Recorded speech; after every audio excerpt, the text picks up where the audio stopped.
যেহেতু ঠাকুরের উদ্দেশ্যে যেহেতু ভোগ প্রদান করা হয়ে গেছে, মানে ঠাকুরের প্রসাদ হিসেবে এখানে যেহেতু ফল কেটে রাখা হয়ে গেছে, এইজন্য আমি আর এটাকে সরাচ্ছি না।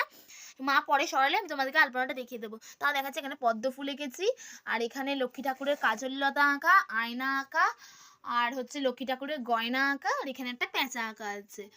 আমি উপর থেকে তোমাদেরকে বলে দিলাম।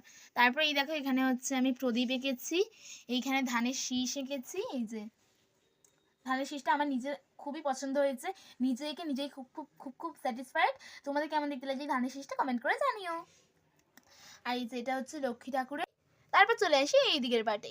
এই দিকের পাটে এঁকেছি হচ্ছে চন্দ্র সূর্য তারা, চন্দ্র সূর্য গ্রহ তারা যেটাকে বলে, লক্ষ্মী পুজো নাকি আঁকতে হয়। আমার মা আঁকা দেখিয়ে দিয়েছে, আমি শুধু এখানে আলপনা দিয়ে করে দিয়েছি।